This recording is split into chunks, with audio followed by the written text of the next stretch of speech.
이번에 소개해드릴 작품은 달마 밀종 현리표입니다. 달마가 은밀히 남긴 비법이죠. 그리고 피를 머금은 표창, 대략 이렇게 해석할 수 있습니다. 영어명은 샤올린 꽁푸 미스티커, 좀 잘 쓰는 단어는 아닌데요. 비법 전수자 정도 되겠습니다. 1976년 장붕의 감독 작품으로 황가달, 서풍, 장익, 금강, 설안 등이 출연했습니다. 청순치 3년, 즉 1646년, 여자의 몸이지만 소림 속가제자로 뛰어난 무공을 지닌 방평은 명예유신들과 함께 왕야를 호위하여 소림사로 향하는 중입니다. 그런데 어찌된 영문인지 청의 무리의 추적이 끊이지 않습니다. 일행이 나무 그늘에서 잠시 숨을 고를 즈음 방평은 갑자기 동료 한 명을 공격하여 쓰러뜨립니다. 모두가 놀라자 그녀는 사내의 도포 안자락을 보여줍니다. 도포 안감은 곳곳에 찢어진 흔적이 있었습니다. 그는 청의 간세로 오는 동안 옷자락을 찢어 길에 뿌림으로써 계속 추적을 할 수 있도록 한 것입니다. 무공이 뛰어난 베리포 성주는 황제로부터 석 달 내로 명예 잔당을 전부 잡아들이라는 명을 받고 이들을 잡기 위해 혈안이 돼 있는 것입니다. 그는 당대 최고의 살수이자 과거 소림 제자였던 현리표를 파견합니다. 그는 사문을 배반하고 비급을 훔쳐 청에 투신한 인물입니다. 그는 무공도 높지만 서장의 라마승이 만든 전설의 암기, 던지면 적을 베고 부베랑처럼 돌아오는 현리표를 얻은 뒤 명주신 척결에 앞장서고 있습니다. 이들의 추적을 피해 방평 일행이 소림사로 가자면 전포도성을 지나야 합니다. 성문 앞에는 청의 병사들이 엄중히 지키고 있죠. 일행 가운데 한 명이 갑자기 발작을 일으킨 척하며 주의를 끌지만 실패하고 결국 왕야는 군사들에게 잡혀갑니다. 한편 소림사에서 무공을 수련하는 방평의 동생 방소청, 눈이 먼 그의 스승으로부터 살상력이 너무 강해 봉인된 무공 달마 18식을 배웁니다. 하지만 스승은 마지막 초식을 알려주지 않습니다. 대신 현리표에 대한 이야기를 들려주죠. 현리표를 사용하는 그 살수는 바로 내 제자였다. 그는 재질이 뛰어났지만 달마 18식 비급을 훔치려다가 들키자 내 눈을 멀게 하고 달아났지. 지금 그는 현리표를 손에 넣은 뒤 더욱 강해졌어. 현리표는 100보 내에 사람을 죽일 수 있는 무서운 살상무기야. 방소청은 왕야를 데려오기 위해 소림사를 나와 도성에서 누이 방평을 만납니다. 그리고 역시 객잔의 몸을 피해 있던 우장군으로부터 왕야가 관아의 감옥에 갇혀 있다는 소식을 듣습니다. 우장군까지 합세한 방신안배는 관아로 향하는데 이 모습을 현리표가 건너편 객잔 2층에서 바라보고 있습니다. 늦은 밤 관아를 습격한 세 사람, 그곳에는 이미 대리포 성주의 수하들이 매복하고 있었습니다. 우장군이 그들을 상대하는 동안 방신안매는 옥리를 위협하여 왕의 소재를 묻습니다. 명왕은 지하 비밀 감옥에 갇혀 있습니다. 그의 안내로 방신안매는 지하 비밀 감옥으로 들어갑니다. 하지만 옥리는 스스로 독약을 먹으며 너희들은 이곳을 절대 빠져나가지 못한다 라는 말을 남기고 죽습니다. 그곳은 감옥이 아니라 무시무시한 기관이 장치된 밀실로 무공 고수를 잡기 위한 곳이었습니다.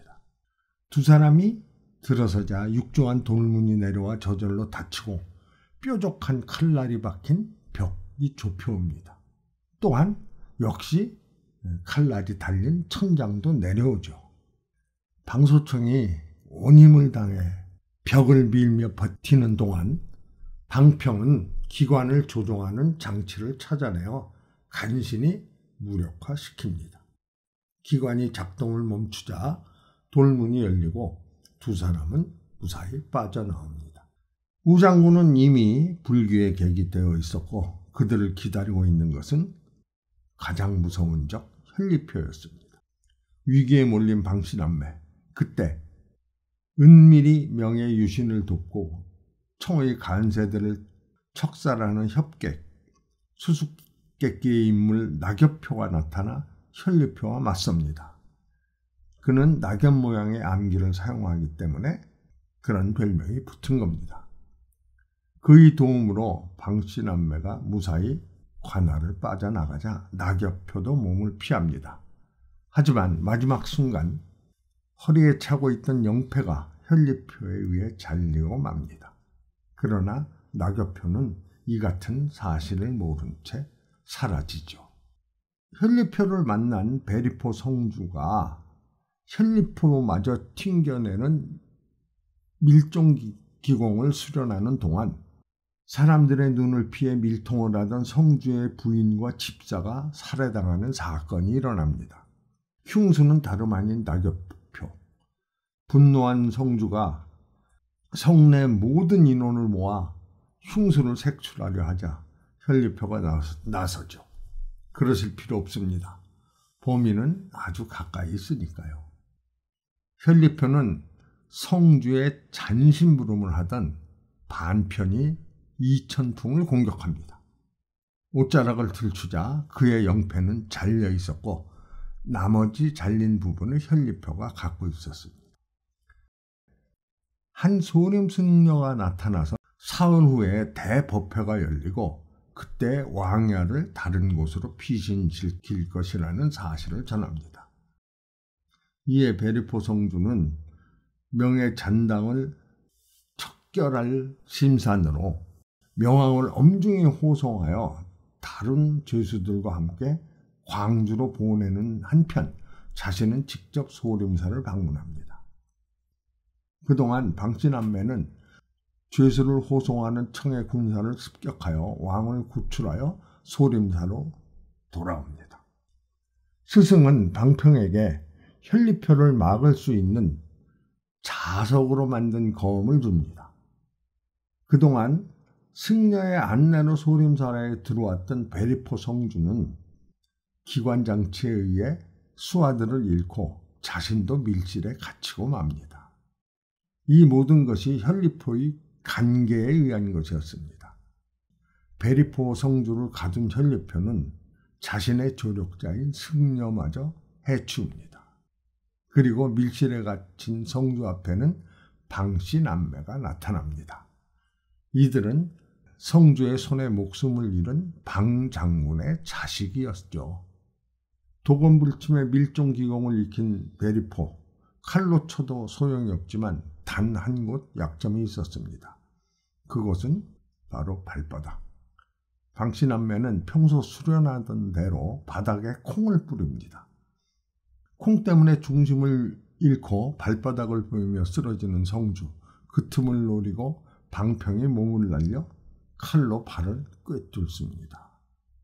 기공이 깨진 성주는 숨을 거두고 남매는 밀실을 빠져나옵니다.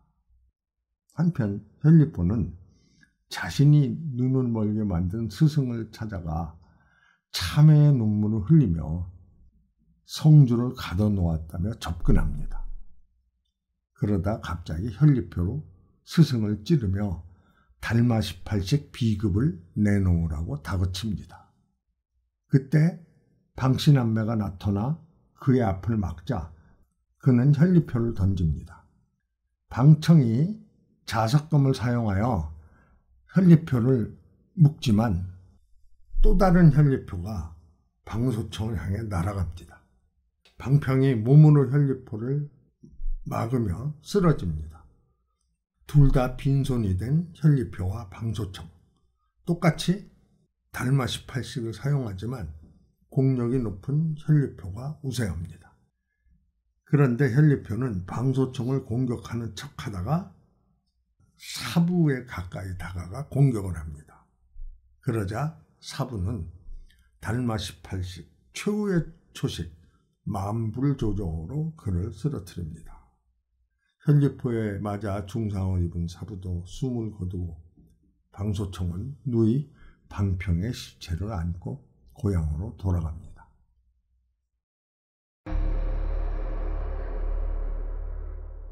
대만 무협영화 측은 상당한 수적입니다. 관세는 청에만 있는 게 아니라 명예도 있을 수 있다는 설정도 좋고 진행도 빠르며 액션도 아주 수준급입니다. 무협지 팬이라면 더더욱 재밌게 볼 수 있죠. 한 두 가지 의문이 있습니다. 왜 철포삼이나 금종조 같은 기공을 익히면 조문이 생기는 것은 당연한데 꼭 발바닥인지 많은 영화와 무협지에도 대부분 발바닥에 조문이 생긴다고 설정을 합니다.